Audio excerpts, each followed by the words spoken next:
Ya, selamat siang. Sekarang siang ya, teman-teman. Ini saya mau memberikan informasi tentang baterai Livo 4. Ya.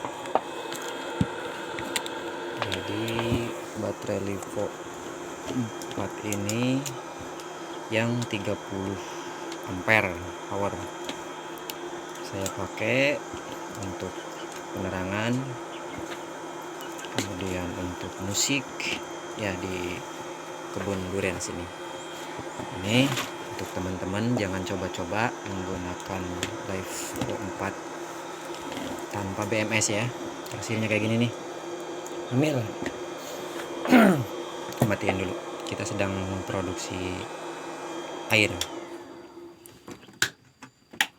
Ya, jadi tanpa BMS atau BMS-nya jebol juga ini kekurangan dari baterai Livo 4 ini seperti ini. Ya, jadi hamil. Ini sebenarnya udah hamil. Saya tusuk, buang ininya, anginnya, kemudian kita kasih lem ini plastik steel. Nah, tetap masih bisa berfungsi tapi dayanya sudah drop, sudah tidak stabil di 3,2 sampai 3,6 volt ya. Kalaupun tercapai juga dropnya cepat sekali. Jadi dari 30 ampere hour ini dikali 12 volt ya, kurang lebih 360 watt bisa supply dalam waktu 1 jam. Ini setengahnya aja nggak nyampe teman-teman, kalau udah baterainya kembung kayak gini nih. Tuh ya, jadi sangat penting atau wajib menggunakan BMS kalau dibuat untuk seri 4S ya, artinya dibikin 12 volt atau mau dibikin 24 volt, 48 volt harus pakai BMS teman-teman. Walaupun kita pakai MPPTS yang otomatis cut off ya, tapi terkadang ketika arus terlalu besar dari panel surya, ini tetap namanya kalau overcharge ini pasti gelembung ya. Kalau udah gelembung pasti drop.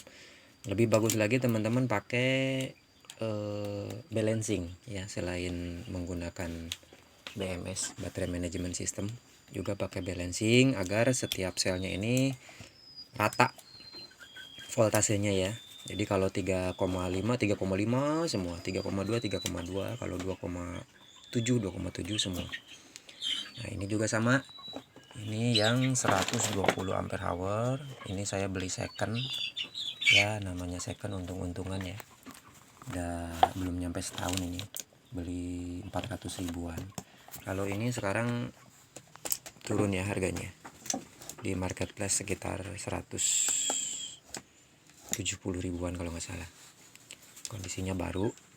Ini hampir 700 ribu nih teman-teman, kebuang akhirnya ya. Masih bisa lah untuk penerangan paling, tapi kalau untuk arus-arus besar ini udah nggak ada kekuatan ya. Itu aja untuk pemberitahuan atau informasi, wajib pakai BMS kalau Livo 4. Nah, kalau ini kan ini aki ya, katanya emang pemakaiannya nggak seawet ini, tapi ini kelebihannya charging dan dischargingnya nih teman-teman ya, bandel ini itu.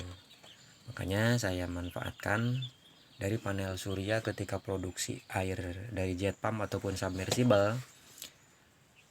Misalkan kebutuhannya 1200 watt ya, maka panel surya dari 6 panel itu saya gunakan sekitar 1300 sampai 1400 watt ya. Kita atur di sini ada saklar-saklarnya ya. Nah, untuk dayanya bisa kita lihat di sini ya. Nah, ketika kita cas sekarang seperti ini, sedang mengisi 228 watt. Kita nyalain yang satunya lagi, ini sudah 461 watt ya. Kalau kita nyalain semua ini 1500 watt. Jadi bawaannya ini kan dari mobil ya teman-teman.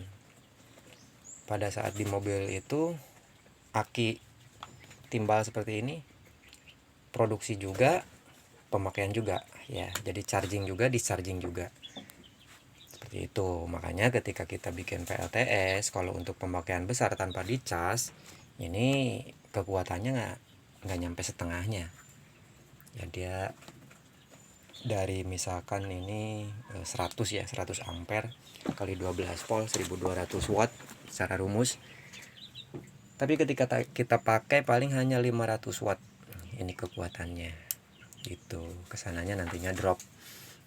Nah kelebihannya baterai ini emang ya, ketika dia 360 watt ya per jam hour, yang ini juga sama, misalkan ini ya 1200 watt. Oh ini 120 ya, bukan 100 teman-teman, 120 ampere hour, jadi dikali 12 ya sekitar 1300 watt ini. Nah ini mendekati nih teman-teman, 1000 watt ini dikuras, ini bisa sampai habis. Kalau ini paling setengahnya. Tapi ini bandelnya ketika kita cas sambil pakai jalan terus ya. Nah, bandel ini itu. Kemudian untuk pengubah arusnya kita menggunakan inverter yang 2000 watt untuk jet pump ya, dan satu lagi ini belum lagi diberesin, ada lagi yang 5000 watt khusus untuk submersible. Kita menggunakan PWM ya, ada juga MPPTS nya juga ada. Itu aja untuk informasinya teman-teman, terima kasih, selamat siang.